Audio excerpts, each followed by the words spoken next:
about what we have just witnessed.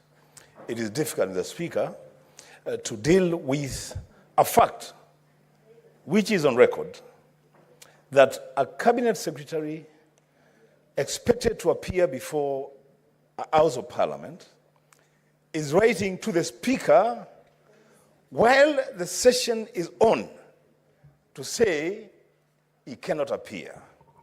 And the reason given is in State House. Mr. Speaker, I will say two things and try to be not too emotional about it. One, Article 132 of the Constitution, functions of the President. The President is accountable to Parliament, the President himself, to Parliament. Article 153 of the Constitution, the Cabinet is accountable to Parliament.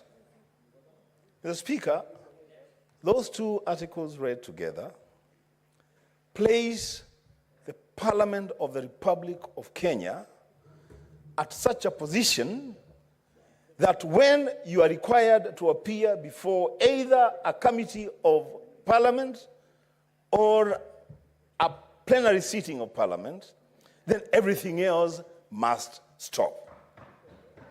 Mr. Speaker, this is just plain reading of the law.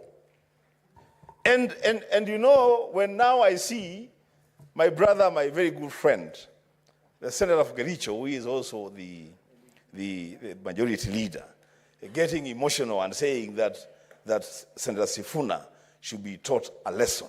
Mr. Speaker, I'm wondering, between Senator Sifuna and the CS for Treasury, who needs to be taught certain lessons? Mr. Speaker, just allow me to finish. Mr. Speaker, this is a serious matter. In fact, Mr. Speaker, this is so serious. And you know what? Let us test our own powers and privileges as Parliament. Let us put that to test. Mr. Speaker, you can order the Sergeant at Arms or the Inspector General of Police to present the Cabinet Secretary for Treasury here today, this morning.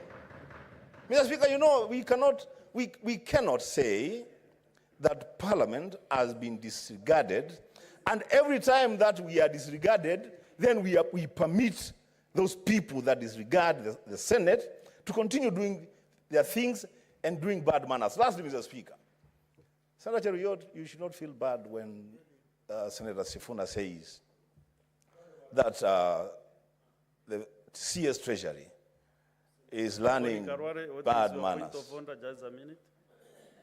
Oh, Savannah. Thank you. Thank you, Mr. Speaker. Mr. Speaker, at the sitting of the Senate Business Committee yesterday. What is your point of order regarding what is... no, I thought you were giving me an opportunity. No. You are... Sorry. I thought you had concluded. You are very experienced member. I am very sorry. When you raise a point of order, you are standing on a point of order. Speaker, I thought you had concluded. What is your point of order? I thought you... Then I'll have my time if you... Senator Wambua, conclude. If I'm able to catch your eye. Less than a minute. You know, we defer to Senator Alwale, honestly. Surely, I was on my feet. And you're a leader in this House. Mr. Speaker, we are saying you should actually order Masengeli to bring the Treasury CS here in this House. The Speaker. Lastly, I was saying that, you know, when Senator Sifuna says that the CS Treasury is learning bad manners and bad behavior from the Kenya Kwanza administration, that is a statement of fact. That this administration is very ill-mannered. That's what it is. This administration has refused many times to appear before this Senate. And we are saying the CS Treasury should not go and, when he was donated by ODM to go and join the government, Mr. Speaker, they send him there to go and... Unnecessary anxiety. Mr. Speaker, I'm just finishing. If you bear with me 1 minute. Bear with me 1 minute, Mr. Speaker. Just bear with me 1 minute. These points of order, Mr. Speaker, they don't help. To the point of but what point of order on what now? What is out of order now? There is majority. Mr. Speaker, just allow me to finish. Just allow me to finish, Mr. Speaker. I have 1 minute. Just 1 minute. Yes, Majority Leader. You know, I was willing to allow these cheap shots to pass. But you have heard Senator Wambua repeatedly refer to me in his statement saying that I'm defending the indefensible.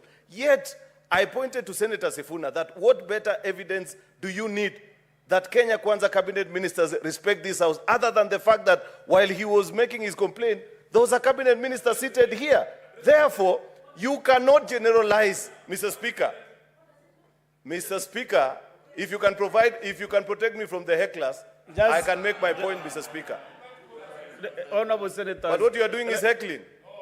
What better way? Mr. Speaker, it is not a statement of fact what Senator Wambua and Senator Edwin Sifuna are stating, that Kenya Kwanza ministers do not honor summons to this house. I have demonstrated that there is one in the house this morning, Mr. Speaker.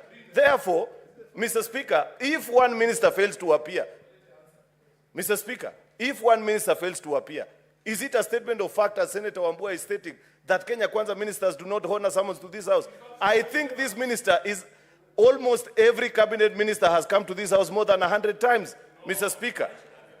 You know, half the time, first of all, the minority side began by boycotting this exercise. They never used to appear.